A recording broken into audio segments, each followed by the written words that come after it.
अभी हमसे बात कर रहे हैं महत्वपूर्ण न्यूज़ पर बुलंद इकबाल साहब। इनसे जानेंगे इनके राजनीतिक कैरियर के बारे में। सर, सबसे पहले आप अपने राजनीतिक कैरियर के बारे में बताइए। मेरा राजनीतिक सफ़र कांग्रेस से शुरू हुआ है। एनएसयूआई से ही मैं जुड़ा रहा हूँ। वैसे मेरा पूरा परिवार ही कांग्रेस का रहा है। मेरे पिताजी सरपंच रहे हैं ग्राम पंचायत गोड़िया मेड़ से। मैं भी ग्राम पंचायत गोड़िया मेड़ से 3 बार सरपंच रहा हूँ। मेरी पत्नी पंचायत समिति सदस्य रही हैं। मेरी माताजी भी नगर पालिका छबड़ा में पार्षद के पद पर रही हैं कांग्रेस के सिंबल से। तो मेरी पृष्ठभूमि कांग्रेस की रही है। इसके अलावा भी कांग्रेस सरकार जब जब भी राजस्थान में रही है, मुझे कई पदों पे उन्होंने आसीन किया है। मैं छबड़ा जेल का गैर सरकारी दर्शक भी रहा हूँ। अभी भी मैं हज कमेटी का मेंबर हूँ 12 ज़िले का।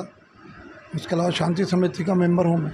इस तरह की ज़िले में मैंने हर बार सरकार ने कोई ना कोई जिम्मेदारी मुझे दी है जो मैंने बखूबी निभाई है।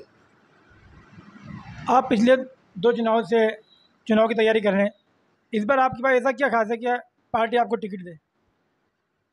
देखिए, मैं सन 1988 से कांग्रेस से जुड़ा हुआ हूँ और क्षेत्र में ग्रामीण, खास विशेष तौर पर ग्रामीण क्षेत्र के लोगों को जो भी दिनचर्या, जब रोज़मर्रा की जो उनके काम है, चाहे वो थाने का हो, तहसील का हो, बिजली विभाग का हो, उनके काम मैं करता रहा हूँ। इसीलिए इस क्षेत्र के लोग मेरे को चाहते भी हैं और बार बार मेरे को जब भी सामान्य सीट आती है मेरी ग्राम पंचायत की, तो मेरे को सरपंच के पद पे, पंचायत समिति सदस्य के जैसे भी होते हैं। इसलिए मैं उम्मीद करता हूँ, जब मैं इतना काम करता हूँ, पार्टी के लिए भी काम करता हूँ, तो पार्टी से उम्मीद रखता हूँ कि वो मेरे को विधायक का भी टिकट देगी। पिछली बार भी मैंने टिकट मांगा था और इस बार भी मैं कोशिश कर रहा हूँ। पार्टी अगर मेरे को दे बहुत अच्छा है और मुझे उम्मीद है कि इस बार पार्टी मेरे पे विश्वास करेगी और मुझे टिकट देगी। पार्टी आपको टिकट देती है तो आप छबड़ा विधानसभा के लिए क्या कार्य करवाएंगे? छबड़ा शिवरोध में काम हुए ही कहाँ है? आप देखिए, सबसे बड़ी समस्या थर्मल। यहीं से मैं आपको बताऊं, जो कि मेरे पंचायत समिति सदस्य के क्षेत्र में आता है, वहाँ जब से थर्मल की नींव रखी गई है तब से लोकल लोगों का शोषण हो रहा है। ना तो हमें वहाँ पर जो भूमि हमारी अवाप्त की गई उसका उचित मुआवजा दिया गया, मुआवजे के अंदर घोर भ्रष्टाचार हुआ है जो जग जाहिर है। उसके अलावा आज भी जब थर्मल चालू होने के बाद भी स्थानीय लोगों को रोज़गार नहीं मिलता, क्योंकि मध्य प्रदेश की सीमा पर लगा हुआ है। तो आप ये समझिए 80% से 90% लोग मध्य प्रदेश के लोग वहाँ काम करने आते हैं। इस चीज़ को मैं बार बार आंदोलन करता रहा हूँ, मांग करता रहा हूँ, लेकिन वो हमारे स्थानीय लीडर, चाहे कोई सी भी पार्टी के हों, चाहे बीजेपी के हों, चाहे कांग्रेस के हों, उन लोगों ने इस ओर ध्यान नहीं दिया। और आज सबसे बड़ी हमारे पास क्षेत्र में उस क्षेत्र की जो समस्या है बेरोज़गारी की। दूसरी बात, आप देख लीजिए, छबड़ा शहर के अंदर से जितने भी थर्मल से निकलती है राख, उसके ट्राले बलकर जो निकलते हैं, जो राख उड़ाते हुए जाते हैं, इससे छबड़ा के रोड कितने डैमेज हो गए हैं, यहाँ के व्यापारी कितने परेशान हैं। इसके सबसे पहले तो छबड़ा का एक बाईपास, छबड़ा क्या, भूलोन, जो भी इस रोड के, थर्मल के रोड के अंदर गांव आते हैं, उन सब का बाईपास बनना चाहिए। स्थानीय लोगों को रोज़गार मिलना चाहिए थर्मल के अंदर। मेरे मेन फोकस ये रहेगा। एक आप हॉस्पिटल की हालत जाके देखिए, यहाँ पर बिल्कुल, यहाँ पर सब कुछ डॉक्टर हैं, सब कुछ हैं, लेकिन सुविधाएं नहीं मिलती हैं। यहाँ पर ज़रा सा कोई केस हुआ फ़ौरन रेफ़र कर दिया जाता है। गरीब आदमी की बस की है नहीं, 12 जाओ, जयपुर जाओ। अब 12 तक जाने का मामला ये जिला मुख्यालय है, 12 का सबसे बड़ा कस्बा छबड़ा है, लेकिन उसके बाद आज तक एक भी रोडवेज़ की बस छबड़ा से नहीं चलती। ये हमारा दुर्भाग्य है शकील भाई, कि छबड़ा आज देश को आज़ाद हुए, प्रदेश को आज़ाद हुए इतने हो गए, लेकिन आज भी छबड़ा से 12 जाने के लिए या कोटा जाने के लिए या जयपुर जाने के लिए राजधानी में हमारे पास राजस्थान रोडवेज की एक भी बस उपलब्ध नहीं है। ग्रामीण तो छोड़िए, उपखंड मुख्यालय छबड़ा से भी बाहर जाने के लिए उपलब्ध नहीं। आप इनके लिए क्या प्रयास करेंगे? ये सब मेरा प्रयास रहेंगे। रोड मेरा प्रयास रहेगा, चिकित्सा मेरा प्रयास रहेगा।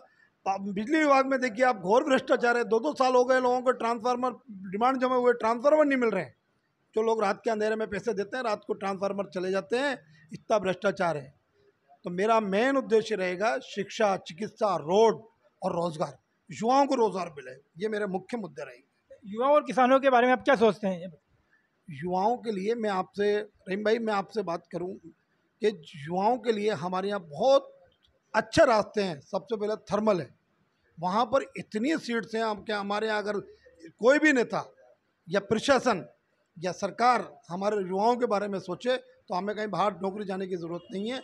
आज छबड़ा के अंदर सबसे बड़ा रोज़गार का साधन अगर है थर्मल है, लेकिन हमें वहाँ पर लोकल स्थानीय लोगों को जिनकी ज़मीन गई है, जो प्रदूषण से झूल रहे हैं, धूल खा रहे हैं, मिट्टी खा रहे हैं, वहाँ की राख हर तरफ उड़ रही है, हमारा को स्वास्थ्य के साथ खिलवाड़ हो रहा है, लेकिन हमें रोज़गार नहीं मिल रहा है।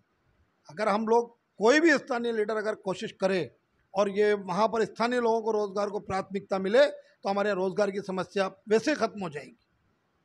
सबसे पहला मेरा प्रयास रहेगा युवाओं को रोज़गार से। आपने युवाओं के बारे में तो बताया है, लेकिन किसानों के बारे में नहीं बताया। किसानों के बारे में आप क्या सोचते हैं, क्या सोच सकते हैं? देखिए, किसान यहाँ का बिल्कुल शोषित होता जा रहा है, हर आदमी शोषण कर रहा है उसका। मैं आपको एक बात बताऊं कि यहाँ पर जितनी भी केसीसी बनती है उनका 100% बीमा होता है, लेकिन बीमे की राशि नहीं आती। वो हमारा किसान जागरूक नहीं है, इसकी वजह से। सबसे पहले तो मैं उनका केसीसी का सही वक्त पर सही मुआवजा मिले, ये इसी तरह से खाद बीज की किल्लत रहती है, उसके लिए रहेगा। अब मैं आपको एक छोटा सा उदाहरण बताऊं, आपने भी देखा होगा 12 जिले के अंदर जब भी खाद की प्रॉब्लम आई, अंता 12 अटरू में नहीं होती, छबड़ा में होती है। और आज एक बात बताऊंगा आपको, जो राज्य सरकार की मोबाइल योजना चल रही है, अटरू ले लीजिए, अंता ले लीजिए, 12 ले लीजिए, 100% मोबाइल बढ़ गए हैं। हमारे यहाँ लाइन लगी हुई है, मोबाइल ही नहीं आते। हमारे लीडरशिप की कमी है। तो ये सब चीज़ें मैं नहीं आने दूंगा, किसान को होने नहीं दूंगा। मंडी के अंदर जो व्यापारी वर्ग द्वारा उनके शोषण हो रहा है, तोल के अंदर वो हो रहा है, या उनके साथ जिस भी तरह से वो हो रहा है, मैं उन सब पे अंकुश लगाऊंगा। किसान को अपनी आय का सही आय मिल सके, उनकी उपज का, इसके लिए मैं प्रथम प्रयास करूंगा। और उनको खेत से लेकर मंडी तक उनकी उपज का कहीं भी दुरुपयोग ना हो और किसान शोषित ना हो, ना बैंक में लुटे केसीसी में, उसमें अगर कोई भ्रष्टाचार हो रहा है तो उसको पारदर्शिता लाऊंगा। ये मेरी प्राथमिकता रहेगी। बीमे की मुआवजे की राशि समय पर आए, जो आज किसान आंदोलन कर रहा है। ऊपर वाले ने चाहा तो ये नौबत नहीं आने दूंगा जी, मैं भगवान ने चाहा तो ये हालात नहीं होने दूंगा। मैं इसके लिए उसका मुझे कुछ भी करना पड़े। पिछले विधानसभा चुनाव में आपके ऊपर आरोप लगे थे कि आपने निर्दलीय प्रत्याशी का साथ दिया था, उसके बारे में आपका क्या कहना? देखिए, मैंने ये बात सही है, जग जाहिर है, इसको मैं छुपाता भी नहीं हूँ, लेकिन उसकी वजह रही कि कांग्रेस ने जिस व्यक्ति को टिकट दिया उसका आचरण चरित्र देखिए आप। उन्होंने हमेशा जब भी किसी भी संस्था का चुनाव हो, उन्होंने कांग्रेस से बगावत करके भाजपा वालों का साथ दिया है। और मैंने इस चीज़ के कई सबूत हमारे हाईकमान को, बड़े नेताओं को भी दिए। उसके बाद भी उस आदमी को टिकट दिया जिसने पूरी तरह से तो भ्रष्टाचार किया, पूरा कांग्रेस को डैमेज किया। कोई पार्षद हो, पंचायत समिति सदस्य हो, किसी को भी उनने वो नहीं किया। तो जैसा उन्होंने किया था, एक बार ये दिखाने के लिए कि कितनी तकलीफ होती है। मेरी जब पत्नी पंचायत समिति सदस्य का चुनाव लड़ रही थी उनके क्षेत्र में, उन्होंने मेरा विरोध किया। उसके बाद मान सिंह जी को ले लीजिए, प्रकाश नागर को ले लीजिए, उर्मिला जैन भाया को ले लीजिए, लोकसभा का चुनाव लड़ी। जब भी चुनाव लड़ता है कांग्रेस के सिंबल पे वो विरोध करते हैं। तो सिर्फ उनको एहसास कराना था कि पार्टी के साथ गद्दारी करना, और पार्टी के साथ उन्होंने तो चुपके करी। मैंने गद्दारी नहीं करी, मैंने विरोध किया है, उनको बताया। उन्होंने पार्टी के साथ गद्दारी करी हमेशा। मेरे पे गद्दारी का आरोप लगाते हैं, मैं गद्दार नहीं था, मैं विरोधी था। गद्दार तो वो रहे जो पार्टी में रह के पार्टी ने उनको सब कुछ दिया, उन्होंने विधायक बनाया, उन्हें जिला परिषद सदस्य बनाया, लेकिन उन्होंने हमेशा गद्दारी करी है। पार्टी के जितने भी रहे हैं, मैं आप एक नहीं, जो भी कांग्रेस के सिंबल में चुनाव लड़े हैं, आप उन लोगों से जाके पूछ लीजिए कि उनका क्या रहा है, कार्यशैली क्या रही है। बस ये था, उनको एहसास कराने वाली बात थी इतनी। वरना आप उठा के देख लीजिए, सन 88 से लेकर आज तक अगर मेरे ऊपर उस चुनाव के अलावा कोई भी अगर कोई आरोप लगाए तो मुझे बताएं कि मैंने कहीं कांग्रेस की बगावत की हो या विरोध किया हो पार्टी का, या गद्दारी, तो बहुत दूर की बात है। छबड़ा बीजेपी का गढ़ रहा है, छबड़ा बड़ौद विधानसभा, उसको आप कैसे तोड़ पाएंगे? कोई गढ़ नहीं है। ये सिर्फ ऐसे लोग, हमारे जो विधायक रहे हैं पुराने, ऐसे लोग जो स्वार्थी लोग हैं, उन्होंने पार्टी को कमज़ोर किया है। पार्टी कमज़ोर नहीं है।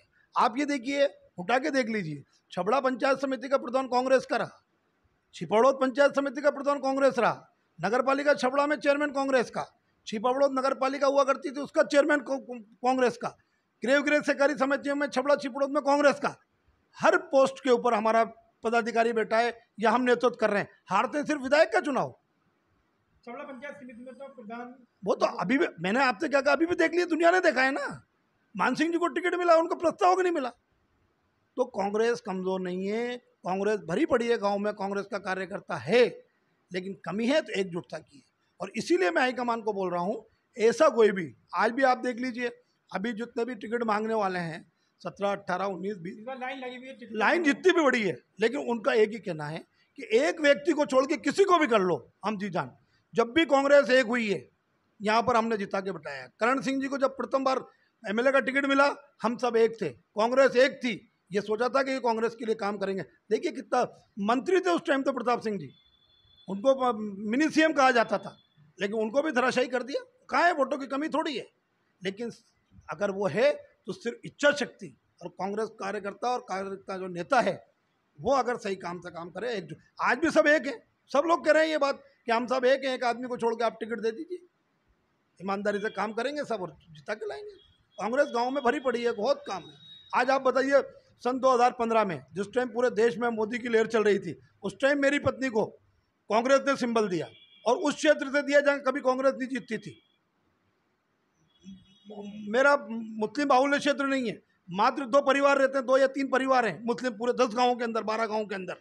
उसके बाद भी मैं जीत के आया वहाँ से। कहाँ आप कांग्रेस कमज़ोर है?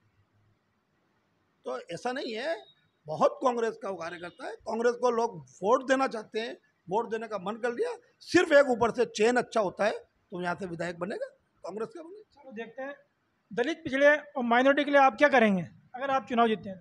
देखिए, माइनॉरिटी के लिए इतनी स्कीमें हैं, लेकिन आज तक धरातल पर उनका काम नहीं। इसी तरह से दलित के लिए, एससी के लिए, एसटी के लिए हमारी कांग्रेस सरकार ने बहुत योजनाएं दे रखी हैं, लेकिन आज तक यहाँ पर वो फॉलो नहीं हो रही। अधिकारी यहाँ हावी है हमारे यहाँ क्या अंकुश नहीं है। इनकी जितनी भी योजनाएं हैं, अगर वो सही तरीके से अल्पसंख्यकों को और दलितों को मिल जाए ना, तो ये जो आज हाल है अल्पसंख्यकों का, दलितों का, वो नहीं होगा। तो मैं जितनी भी राज्य सरकार की और केंद्र सरकार की योजनाएं हैं उनको 100% लागू करवाऊंगा, ताकि इनका आर्थिक और सामाजिक स्तर सही हो सके। छबड़ा छिपौड़ोद के सौहार्द के लिए आप क्या प्रयास करेंगे?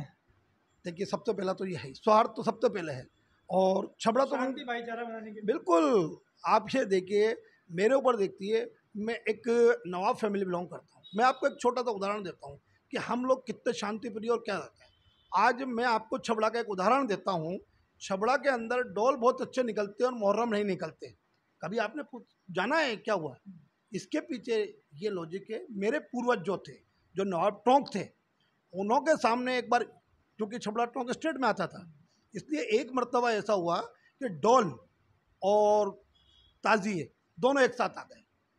लाइन ऑर्डर की प्रॉब्लम आई, बात नवाब साहब के पास पहुंची, तो नवाब साहब ने विद्वानों को बुलाया, मुस्लिम विद्वानों को भी बुलाया, हिंदू विद्वानों को भी बुलाया, मजहब के बारे में पूछा कि डोलों का क्या महत्व है हिंदू समाज के अंदर, मुस्लिम समाज में डोलों का क्या है। तो पता चला कि मुहर्रम का कोई ऐसा हदीसों में या कुरान में ऐसा कोई जिक्र नहीं आता, वो ऐसा ज़रूरी नहीं है कि ताज़िए निकाले जाए। तो नवाब साहब ने, मेरे पूर्वजों ने यहाँ पर ताज़ियों पर रोक लगाई और डोल को धूमधाम से मनाने के लिए निकाला गया। और आज भी आप देख लीजिए, टोंक, सिरोंज, निम्बाहेड़ा, पिड़ावा, छबड़ा, यहाँ पर ताज़िए निकलते हैं, मुहर्रम नहीं निकलते हैं, और यहाँ के मशहूर भी हैं डोल। तो हम लोग तो परिवार से रहते हैं, भाईचारे के लिए। और आज भी आप देख लीजिए, मेरे गाँव में चले जाइए, शहर में मालूम कर लीजिए, अगर मेरे ऊपर ये लगा तो सबसे पहले तो ये शांति, जो बीच बीच में कुछ असामाजिक तो जो दोनों वर्ग में है, उन लोगों को चिन्हित करके और उन लोगों पे अंकुश लगवाऊंगा, और अमन चैन मेरी प्रथम प्राथमिकता रहेगी क्षेत्र के अंदर। गहलोत सरकार की योजनाएं चल रही हैं, उसके वो कैसे देखते हैं आप? बहुत अच्छी योजना है, आज पूरे भारत में सराहना हो रही है इस चीज़ की। हमारे गहलोत साहब बहुत अच्छा काम कर रहे हैं, जो योजनाएं हैं वाकई जन जन तक पहुँची है। आज किसी भी रूप में, चाहे लाइट का बिल हो, चाहे कुछ भी हो, गहलोत साहब की स्कीम का किसी ना किसी घर में फ़ायदा ज़रूर हो रहा है।